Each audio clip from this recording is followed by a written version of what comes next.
narito na ang lagay ng panahon ngayong araw ng Miyerkules, September 20, 2023.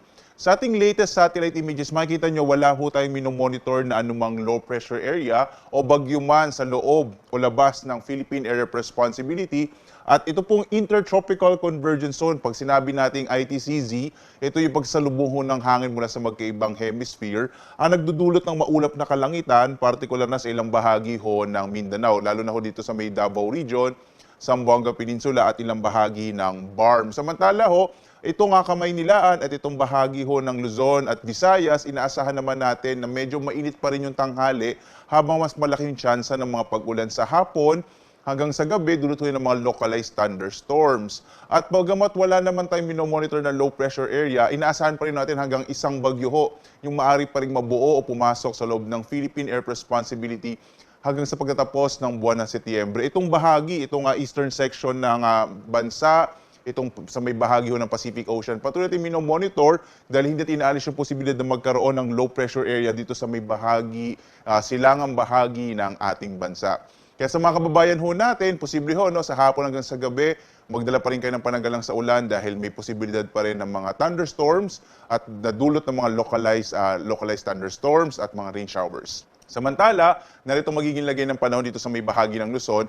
Malaking bahagi pa rin ng Luzon na makararanas ng medyo mainit at tanghali habang mas malaking tsansa ng mga pulupulong pag-ulan, pagkinat, pagkulog, dulot ngayon ng mga localized thunderstorms. Yung agwat ng temperatura natin dito sa Lawag nasa 26 to 32 habang sa Baguio 17 to 24 degrees Celsius hanggang 35 degrees Celsius naman sa bahagi ng Tuguegarao. Itong Kamaynilaan 24 to 33 degrees Celsius, sa Tagaytay 23 to 31.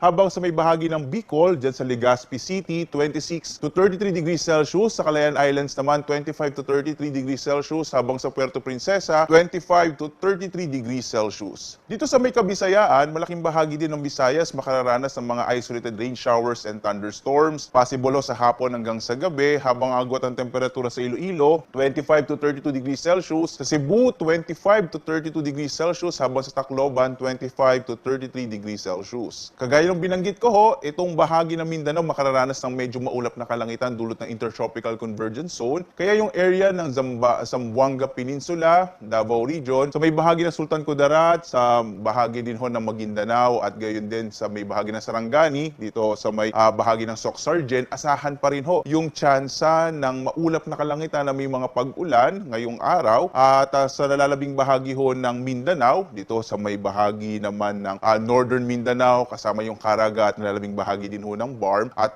inaasahan ho natin yung mga isolated rain showers and thunderstorms. Yung agwat ng temperature natin sa Zamboanga 24 to 32, sa Cagayan de Oro 25 to 31, habang sa Davao hanggang 32 degrees Celsius. Wala pa rin ho tayong nakataas na gale warning. So ibig sabihin, ligtas hong pumalaot yung mga sasakyang pandagat at malilit ang mga bangka dito sa mga baybayin ng ating bansa. Pero tayo dito sa Pag-asa, patuloy tayo nagpapaalaala kapag meron ho tayong mga thunderstorms, posibleng biglang lumakas yung alon ng karagatan, dulot ng mga bugso ng hangin. Kaya iba yung pag-iingat pa rin ho para sa mga kababayan natin. At tingnan ho natin yung magiging lagay ng panahon sa mga susunod na araw. Makikita ho ninyo sa may bahagi ng Legazpi at sa Metro Cebu, bandang papuntang weekend, medyo maulap po yung kalangitan na ating inaasahan. Posible kasi magkaroon ng mga kaulapan na hindi natin inaalis nga ho yung posibilidad na may mabuo na low pressure area sa mga susunod na araw. At maaaring ito ho yung magdala ng maulap na kalangitan sa may bahagi ng Legazpi at Metro Cebu. Samantalang yung ITCZ pa rin ang magdadala ng maulap na kalangitan bukas sa bahagi ho ng Metro Davao. Sa nalabing bahagi ho dito sa Kamaynilaan at Baguio City, asahan pa rin natin yung fair weather, generally fair weather pero possible ho yung mga localized rain showers and thunderstorms sa hapon hanggang sa gabi. Yung agwat ng temperatura sa Kamaynilaan ay mula 24